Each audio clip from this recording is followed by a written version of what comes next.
Buenos días, bienvenidos al espacio donde juntos podemos decir Señor, transfórmame. Hoy, como cada mañana, aplicaremos los consejos de la Biblia en nuestra vida diaria. Les saludo con gusto de parte del Sistema Educativo Adventista Plantel 5 de Mayo, Tuxtla Gutiérrez. El comentario de este día, 17 de enero del 2017, está basado en Salmo 78, el glorioso Dios de la historia. El Salmo 78 es el segundo salmo más largo después del Salmo 119 y similar a Salmo 105 y 106, un salmo de sabiduría como el Salmo 49 y 73, los cuales cuentan y confirman los actos grandiosos de Dios hacia su pueblo del pacto. Esto con el fin de obtener nuevas ideas de la bondad de Dios y ser fieles a un Dios maravilloso. El pueblo de Dios glorifica a Dios, no a líderes humanos por todas las cosas realizadas por medio de guías terrenales tales como Aarón, Moisés y David. Esta estructura histórica del Salmo 78 está dividida en 5 partes, pero por espacio solo mencionaremos 2 y sus implicaciones para el propósito de este comentario. La primera parte es un llamado a pasar el conocimiento de las proezas de Dios en el pasado a las siguientes generaciones en los versículos del 1 al 8. Escucha, pueblo mío, mi ley.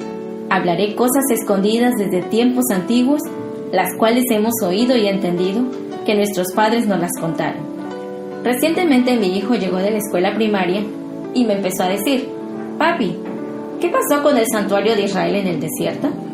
El santuario estaba dividido en 2 partes y había un candelabro. Y le dije: ¿Quién te enseñó eso? Mi maestra. Y reflexioné en mis adentros. Todos nosotros, casa, escuela, iglesia, somos responsables de enseñar y hablar de los actos maravillosos de Dios a favor de su pueblo a las futuras generaciones si queremos preparar a un pueblo fiel a la ley y al pacto de Jehová. Tratar con liviandad tal obra es poner en riesgo nuestra identidad y el gran legado que hemos adquirido como pueblo escogido de Dios. Y de aquí tomaremos la primera lección práctica de hoy. La fidelidad del pueblo de Dios comienza con la enseñanza de su ley y su pacto. Al estudiar en el extranjero recuerdo una profunda preocupación de un maestro de misiones anglosajón llamado Bruce Bauer. Mi mayor preocupación es que los jóvenes de esta generación no están estudiando la Biblia, y con un conocimiento deficiente no sabemos cuál será el futuro de esta iglesia, ya que vacilarán en el mundo del secularismo, humanismo, y no podrán resistir sus engaños sutiles. Muchos de nosotros no hemos entendido que el conflicto es un conflicto de ideas. Existe un gran riesgo al no enseñar, recordar y desafiar a las futuras generaciones del conocimiento del Todopoderoso en su palabra, y se denominaría analfabetismo bíblico, el cual es una seria amenaza a esta bendita iglesia. Ojalá nosotros como líderes espirituales, educadores, miembros de la iglesia y padres, recordemos la sagrada responsabilidad de pasar el conocimiento de Dios a las futuras generaciones. En ocasiones he escuchado a padres que, según ellos, a fin de preparar a sus hijos para enfrentar el futuro, los mandan a las mejores instituciones educativas de prestigio, donde no enseñan principios bíblicos. Sin embargo, se olvida de la gran diferencia entre la sabiduría humana y la sabiduría divina. Un ejemplo claro es la sabiduría de los griegos y los hebreos. Para los griegos la sabiduría radicaba en el pensamiento, o sea, la mente, en las palabras, pero para los judíos la sabiduría radicaba en escuchar, en oír. Es decir, la verdadera sabiduría no está en nuestra lengua ni en nuestro cerebro, sino en nuestros oídos. Bien lo dice el versículo 1 del Salmo 78. Escucha, pueblo mío, mi ley. La sabiduría que viene de lo alto consiste en escuchar la voz de Dios en su palabra. Una segunda estructura está en los versículos del 40 al 64, donde se presenta el segundo ciclo de las experiencias en el desierto con juicio y misericordia.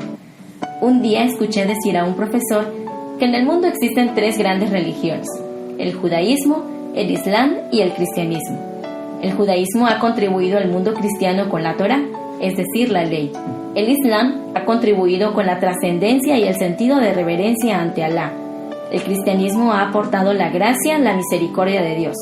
Así que al mirar el adventismo, decía él, es una mezcla perfecta entre el judaísmo y el cristianismo, es decir, entre la justicia y la misericordia. Es por ello que los salmos presentan esta gran verdad: la justicia y la misericordia se besaron. El Salmo 78 repetidamente enfatiza que el pueblo de Dios en el pasado no guardó el pacto de Dios, rechazando vivir bajo la ley de Dios y olvidando todo lo que Dios había hecho en el pasado, y tentando al Señor al rebelarse contra él, como lo declara en los versículos 40 al 42, ¿cuántas veces se rebelaron contra Dios en el desierto y volvían y tentaban a Dios y provocaban al Santo de Israel? No se acordaron de su mano, del día que los liberó de la angustia. Aún así, Dios fue misericordioso con ellos, ya que el versículo 38 dice: pero el misericordioso perdonaba la maldad y no los destruía, y apartó muchas veces su ira y no despertó todo su enojo. Esta narrativa histórica presenta el punto principal claramente. Sus antecesores no creyeron, pero ustedes deben creer en Dios, no deben olvidar sus excelentes obras y deben obedecer. El versículo 7 lo ilustra, a fin de que pongan en Dios su confianza y no se olviden de las obras de Dios, que guarden sus mandamientos. Queridos amigos y amigas, nosotros no somos mejores que nuestros antecesores.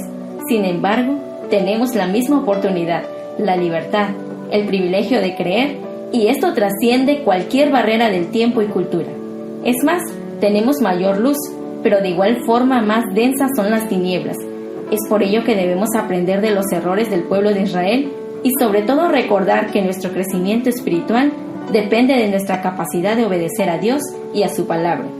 Contemos al mundo de las excelentes maravillas de Dios, su creación, su ley, el sábado, su plan de salvación, el santuario, su segunda venida, y proclamemos sus proezas, su ley eterna, y presentemos el Evangelio eterno, una moneda con dos caras. Por una parte, Jesús es el Cordero de Dios que quita el pecado del mundo, y por otra, Jesús es el león de la tribu de Judá. Proclamemos un mensaje de esperanza, de justicia y de misericordia. Este comentario es responsabilidad del Sistema Educativo Adventista Planteles Tuxtla Gutiérrez, Departamento de Capellanía, y agradecemos al pastor Venancio de Dios Morales por compartir este comentario. Se despide de ustedes su amiga Marlene Mechún Hernández, deseándoles que tengan un excelente día lleno de bendiciones.